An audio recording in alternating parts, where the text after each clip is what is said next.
Today, I had to deliver some bad news to one of my potential clients, okay? And the bad news was she flipped $40 to $50,000 on her home that she just bought 2 years ago, okay? Well, unfortunately, that's kind of happening if you buy at the top of the market or you buy in a neighborhood that's not as desirable. So in this video, I'm gonna give you some tips to make sure that you can prevent this from happening. But if you do find yourself in this situation, you need to know how to get yourself out of the situation. So stay tuned, let's get right into it. Okay, so let's talk about what upside down is when you are looking at a home. If you're not familiar with this terminology, what it means is this: you owe more than what the mortgage balance is on your house.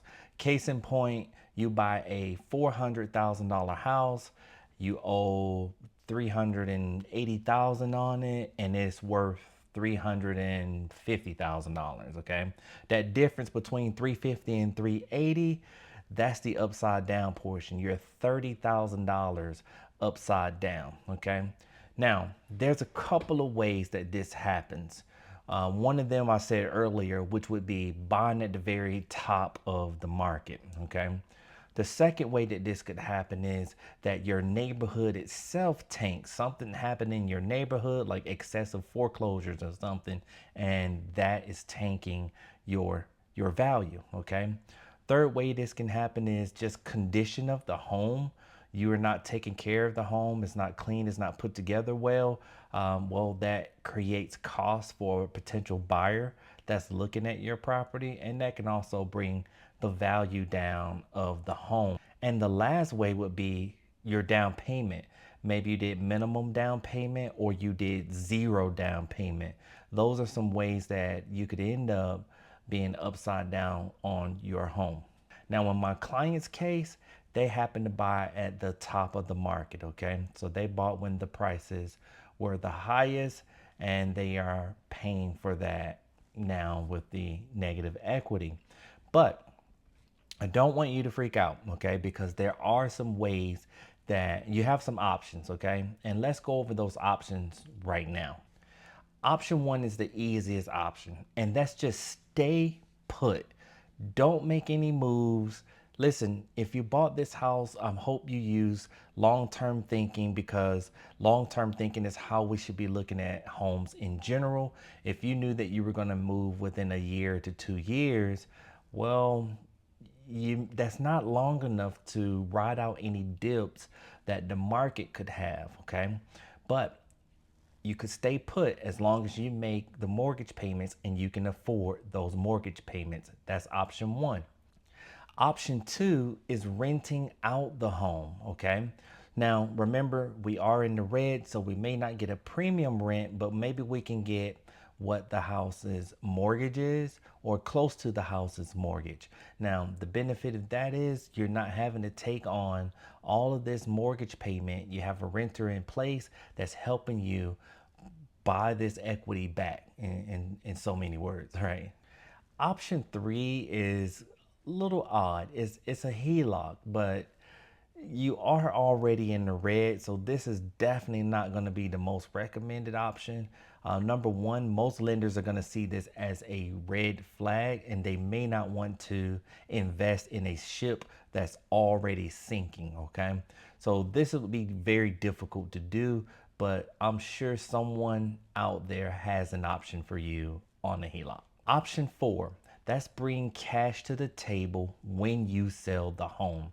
Now, I know that this is the gut punch, and you're probably cringing at the thought of bringing cash to the table to sell a home and actually losing money on the home. But this could very well be the best and cleanest option of the five that I'm giving you today, because you can walk away free and clear. Option five is a short sale. Now, you do have to get this approved through the bank, okay?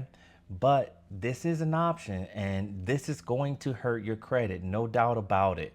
But it is much better than a foreclosure, okay? So it's going to hurt your credit better than a foreclosure, and that's your final option as far as how you get yourself out of this situation. Now that you have a list of things that you can do, this is the time to plan, okay? Don't just ignore this situation, take action. Now let's talk about, for you guys who haven't gotten yourself in this situation, how you can prevent this from happening to you. I'm going to give you 4 tips. The first one is this: don't overpay on the home, okay? If I'm your agent, one of the things we're going to do is a comparative market analysis. That means we're going to take a look at the house that you like. We're going to compare it to similar homes in that neighborhood or in the market to see, is it overpriced? Is it underpriced? Can we do a little bit better? We will figure out if the price is just, and we'll use that to our advantage in the negotiation table. Next thing I want you to do is buy with a long-term mindset. Like I said earlier, if you're planning to move 1 to 2 years, that's just not enough time in real estate to get past the market dips, okay? So you want to be thinking 5 years in advance, 7 years in advance. Buy with a long-term mindset. 1 to 2 years is just not enough time to weigh out the dips in the real estate market, because the real estate market, like the stock market, goes up and down as well. Next thing is to have a solid exit strategy.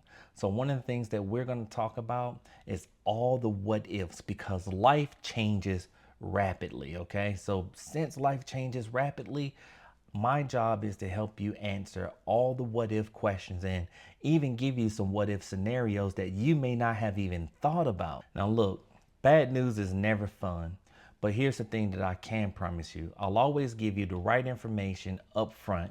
That way you can make a smart decision whether to move forward or to pump the brakes. And don't be afraid to pump the brakes.